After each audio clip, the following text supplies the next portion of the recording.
Hello दोस्तों, नमस्ते। न्यायाधीश ने अपना फैसला सुनाते हुए कहा, आप दोनों का तलाक मंजूर किया जाता है। देव और साधना अलग हो चुके थे। दोनों के माता पिता इस विवाह से खफा थे। दोनों अपने बच्चों को कोसते रहे।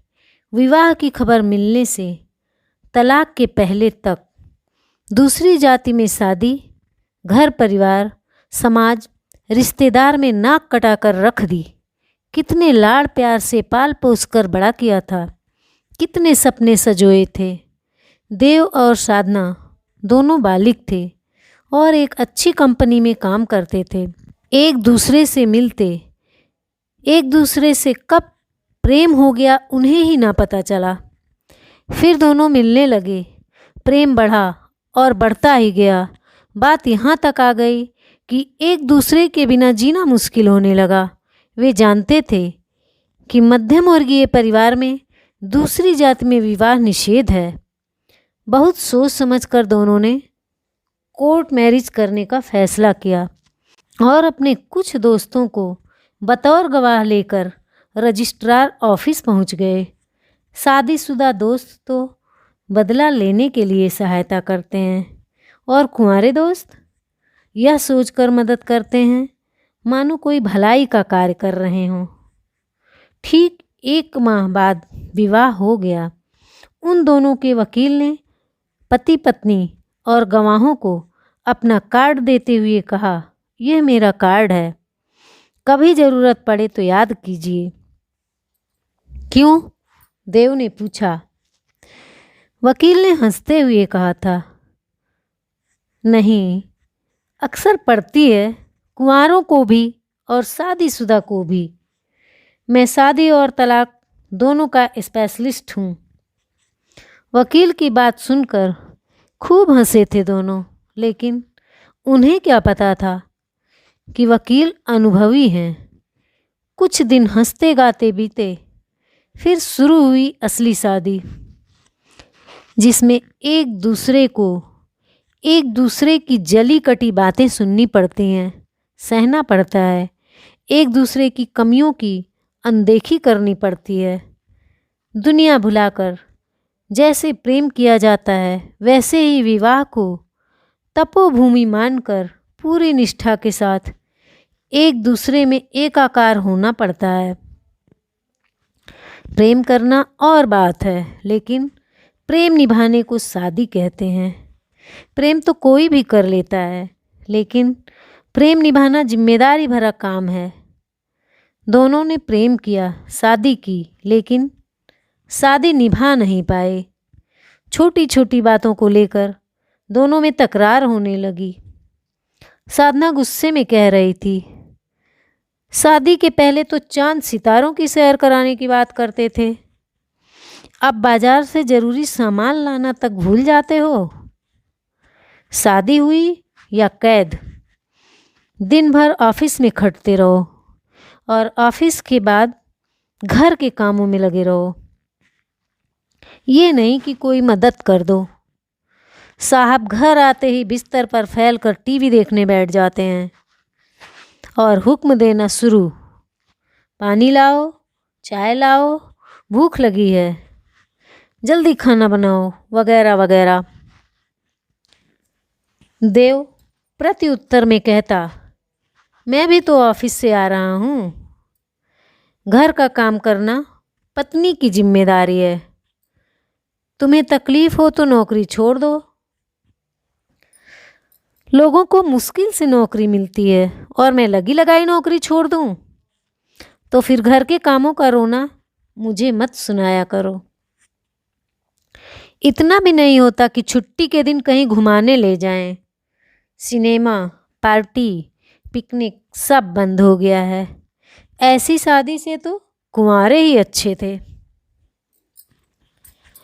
तो तलाक ले लो। देव के मुंह से आवेश में निकल तो गया, लेकिन अपनी फिसलती जबान को कोसकर चुप हो गया। तलाक का शब्द सुनते ही साधना को रोना आ गया। अचानक से माँ का फ़ोन और अपनी रुलाई रोकने की कोशिश करते हुए बात करने लगी। माँ भांप गई कि बेटी सुखी नहीं है। साधना की माँ दूसरे ही दिन बेटी के पास पहुंच गई। माँ के आने से साधना ने अवकाश ले लिया। देव काम पर चला गया। माँ ने कहा, मैं तुम्हारी माँ हूँ, फ़ोन पर आवाज़ से ही समझ गई थी। अपने हाथ से अपने पैर में कुल्हाड़ी मारी है तुमने। अगर दुखी है तो अपने घर चल, अभी माता पिता जिंदा हैं तुम्हारे। दिखने में सुंदर हो, खुद कमाती हो, लड़कों की कोई कमी नहीं है। जात समाज में अपनी बड़ी बहन को देखो कितनी सुखी है। पति साल में 4 बार मायके लेकर आता है और आगे पीछे घूमता है। एक तुम हो, तुम्हें परिवार से अलग करके शादी के नाम पर सिवा दुख के क्या मिला? पति की बेरुखी और तलाक शब्द से दुखी पत्नी को जब माँ की सांत्वना मिली तो वह फूट फूट कर रोने लगी। माँ ने उसे सीने से लगाकर कहा, 2 वर्ष से अपना मायका नहीं देखा, अपने पिता और बहन से नहीं मिली। चलो घर चलने की तैयारी करो। साधना ने कहा, माँ, लेकिन देव को बताए बिना कैसे आ सकती हूँ? शाम को जब मैं घर पर नहीं मिलूंगी तो वे क्या सोचेंगे? माँ ने गुस्से में कहा, जिस आदमी ने कभी तुम्हारी खुशी के बारे में नहीं सोचा, उसके बारे में अब भी इतना सोच रही हो? पत्नी हो, गुलाम नहीं। फ़ोन करके बता देना। साधना अपनी माँ के साथ मायके आ गई। शाम को जब देव ऑफिस से लौटा तो घर पर ताला लगा पाया। दूसरी चाबी उसके पास रहती थी। ताला खोलकर फ़ोन लगाया तो पता चला कि साधना अपने मायके से बोल रही है। देव ने गुस्से में कहा, तुम बिना बताए चली गई? तुमने बताना भी जरूरी नहीं समझा। माँ के कहने पर अचानक प्रोग्राम बन गया। साधना ने कहा। देव ने गुस्से में ना जाने क्या क्या कह दिया, उसे खुद ही समझ नहीं आया। कहते वक्त बस क्रोध में बोलता गया, ठीक है वहीं रहना, अब यहाँ आने की ज़रूरत नहीं। मेरा तुम्हारा रिश्ता ख़त्म। आज से तुम मेरे लिए मर गई। उधर से रोते हुए साधना की आवाज़ आई, अपने मायके ही तो आई हूँ, वह भी माँ के साथ। उसमें तभी साधना की माँ ने उससे फ़ोन झपटते हुए कहा, बहुत रुला लिया मेरी लड़की को। यह मत समझना कि मेरी बेटी अकेली है, अभी उसके माता पिता जिंदा हैं। एक रिपोर्ट में सारी अकड़ भूल जाओगे। देव ने गुस्से में फ़ोन पटक दिया और उदास होकर सोचने लगा, जिस लड़की के प्यार में अपने माता पिता, भाई बहन, समाज, रिश्तेदार सब छोड़ दिया, आज वही मुझे बिना बताए चली गई। उस पर उसकी माँ कोर्ट कचहरी की धमकी दे रही है। अगर उसका परिवार है तो मैं भी तो कोई अकेला नहीं हूँ। देव भी अपने घर चला गया। उसके परिवार के लोगों ने भी यही कहा, तुमने गैर जात की लड़की से शादी करके जीवन की सबसे बड़ी भूल की। तलाक लो, फुर्सत पाओ, हम समाज की किसी अच्छी लड़की से शादी करवा देंगे। शादी 2 परिवारों का मिलन है। जो गलती हो गई उसे भूल जाओ। अभी तुम्हारी उम्र ही क्या है। अच्छे दिखते हो, अच्छी कमाई है, अभी भी कुछ नहीं बिगड़ा। सुबह का भूला शाम को घर आ जाए तो उसे भूला नहीं कहते। अच्छा हुआ कि कोई बाल बच्चा नहीं हुआ, वरना फंस गए थे बुरी तरह। पूरा जीवन बर्बाद हो जाता। फिर तुम्हारे बच्चों की शादी किस जात में होती? प्रेम तभी सार्थक है जब वह निभ जाए।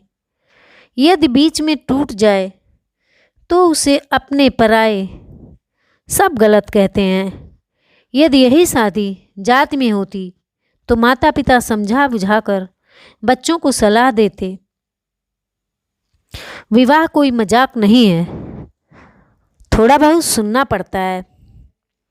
स्त्री का धर्म है कि जहाँ से डोली उठे वहीं से जनाजा, फिर दामाद जी से क्षमा याचना की जाती है।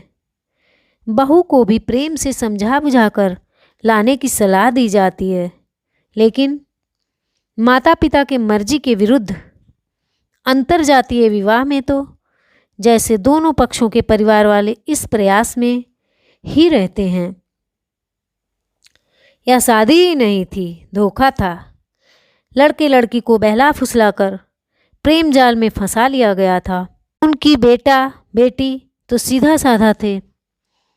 अब तलाक ही एकमात्र विकल्प है। यह शादी टूट जाए तो ही सबका भला है। ऐसे में जीजा नाम के प्राणी को घर का सम्मानित व्यक्ति समझ सलाह ली जाती है, और जीजा वही कहता है जो सास ससुर समाज कहता है। इस गठबंधन के बंधन तोड़ने का काम जीजा को आगे बढ़ाकर किया जाता है। जब देव साधना से और साधना देव से बात करना चाहते तो दोनों तरफ से माता पिता फोन उठाकर खरी खोटी सुनाकर तलाक की बात पर अड़ जाते और बच्चों के कान में उल्टे सीधे मंत्र फूंक कर एक दूसरे के खिलाफ घृणा भरते। तलाक की पहली पेशी में भी पति पत्नी आपस में बात न कर पाए। इस उद्देश्य से घर से समझा बुझा कर लाया गया था। कोर्ट में और साथ में माता पिता जीजा हरदम बने रहते कि कहीं कोई बात ना हो जाए। इस बीच साधना ऑफिस नहीं गई। उसने भोपाल तबादला करवा लिया, या कहें करवा दिया गया। मजिस्ट्रेट के पूछने पर दोनों पक्षों ने तलाक के लिए रजामंदी दिखाई। फिर दूसरी पेशी में उनके वकीलों ने दलीलें दी। तीसरी पेशी में पत्नी और पति को साथ में थोड़े समय के लिए छोड़ा गया। कुछ झिझक, कुछ गुस्सा, कुछ दबाव के चलते कोई निर्णय नहीं हो पाया। चौथी पेशी में तलाक मंजूर कर लिया गया। इस बीच 3 वर्ष गुजर गए। जिस जोर शोर से परिवार के लोगों ने दोनों का तलाक करवाया था, उसी तरह विवाह की कोशिश भी की, लेकिन जो उत्तर उन्हें मिलता उन उत्तरों से खींच कर वे अपने बच्चों को ही दोषी ठहराते। तलाकशुदा से कौन शादी करेगा? 30 साल बड़ा 2 बच्चों का पिता चलेगा जो विधुर है। घर से भागकर पराई जात के लड़के से शादी, फिर तलाक। एक व्यक्ति है लेकिन अपाहिज है, एक और है लेकिन सजायाफ्ता है। लड़की से ज़बरदस्ती के केस में माँ ने गुस्से में कह दिया, बेटी तुम भागकर शादी करने की गलती ना करती तो मजाल थी। ऐसे रिश्ते लाने वालों की समाज माफ़ नहीं करता। फिर माँ ने समझाते हुए कहा, ऐसी बहुत सी लड़कियां हैं जो बिना शादी के ही परिवार की देखरेख में जीवन गुजार देती हैं। तुम भोपाल में भाई भाभी के साथ रहो, अपने भतीजे भतीजियों की बुआ बनकर उनकी देखरेख करो। साधना ने भाभी को भी धीरे से भैया से कहते सुन लिया था कि दीदी की अच्छी तनख्वाह है, हमारे बच्चों को सपोर्ट हो जाएगा। मन मारकर वह भाई भाभी के साथ रहने लगी। भाभी के हाथ में किचन था। भैया ड्राइंग रूम में अपने दोस्तों के साथ गप्पे लड़ाते टीवी देखते रहते, और वह दिन भर की थकी हारी ऑफिस से आती तो दोनों भतीजे उसे पढ़ाने या उसके साथ खेलने की जिद करते। उसके कमरे में आकर कुछ ऐसा ही देव के साथ हुआ। तलाक के बाद शादी की जहाँ भी बात चलती तो लड़का तलाकशुदा है, कोई गरीब ही अपनी लड़की मजबूरी में दे सकता है। कौन जाने कोई बच्चा भी हो। फिर तलाश की गई लड़की की उम्र बहुत कम होती या उसे बिल्कुल पसंद ना आती। पिता गुस्से में कहते, दामन पर दाग लगा है, फिर भी पसंद नापसंद बता रहे हो। फिर भी तुम्हारे जीवन को सुखी बनाने के लिए कर रहे हैं तो 10 कमियां निकाल रहे हो। जनाब, पढ़ी लिखी नहीं है, बहुत कम उम्र की है, दिखने में ठीक ठाक नहीं है। परिवार के व्यंग से तंग आकर देव ने कई बार तबादला कराने की सोची, लेकिन सफलता नहीं मिली। इन 3 वर्षों में वह सब सुनता रहा और एक दिन उसे प्रमोशन मिल गया और उसका तबादला भोपाल हो गया। उसे मंगलवार तक ऑफिस ज्वाइन करना था। रविवार को उसने कंपनी से मिले नौकर की मदद से कंपनी के क्वार्टर में सारी सामग्री जुटा ली।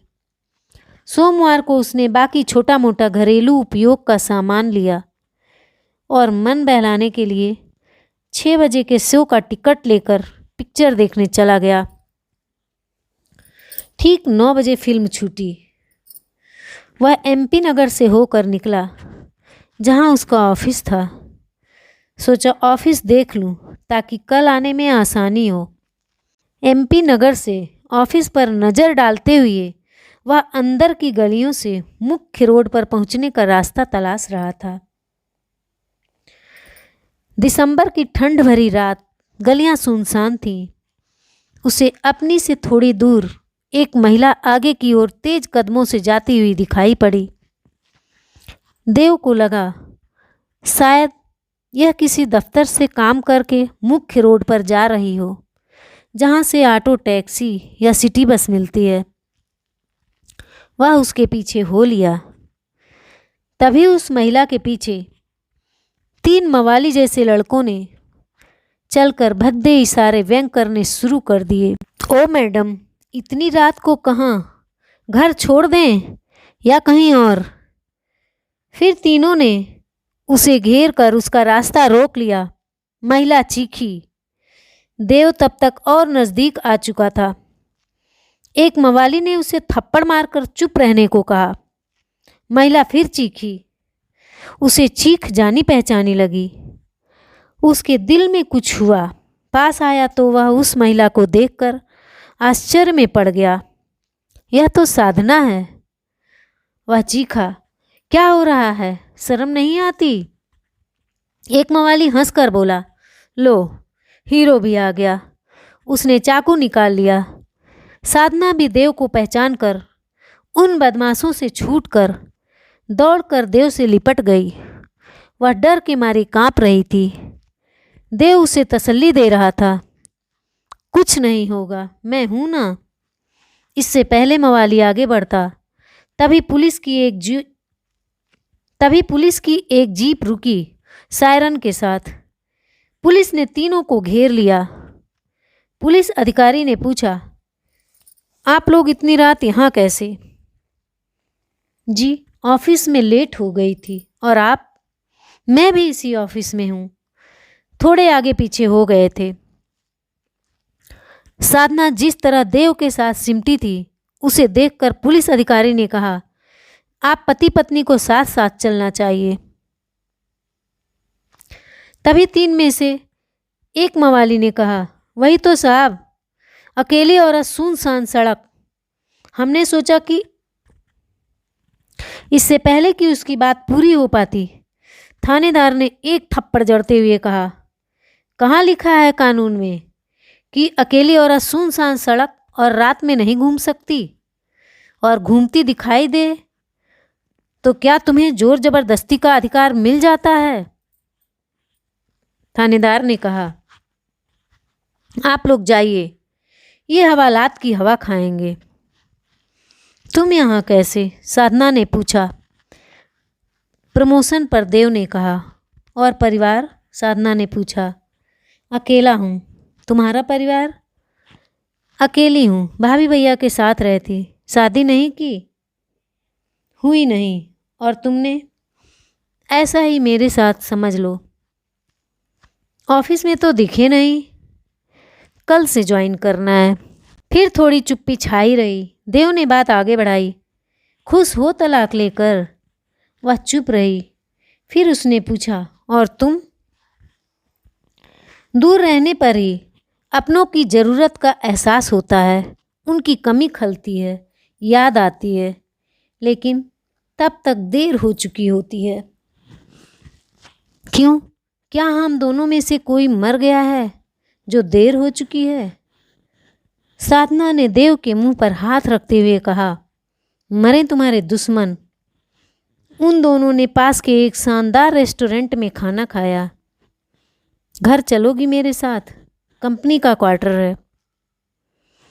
अब हम पति पत्नी नहीं रहे, कानून की दृष्टि में।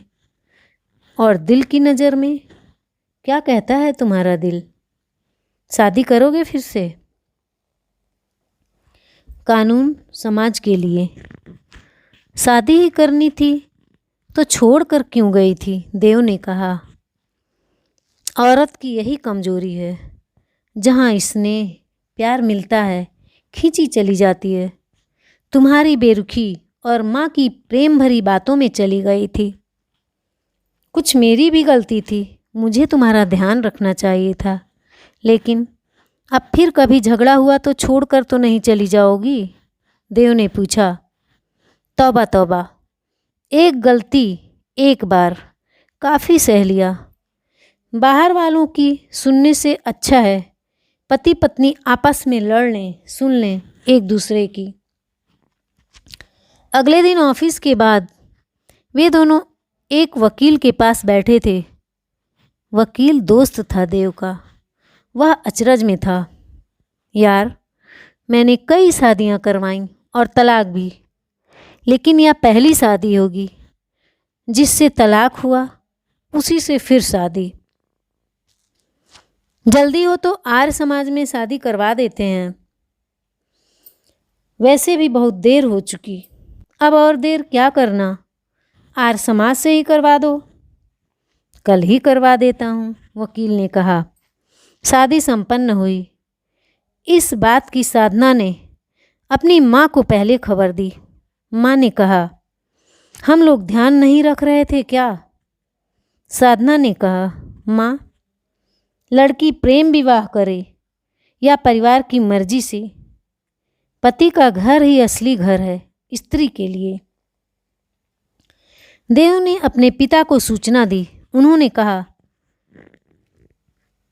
शादी दिल तय करता है, अन्यथा तलाक के बाद उसी लड़की से शादी कहाँ हो पाती।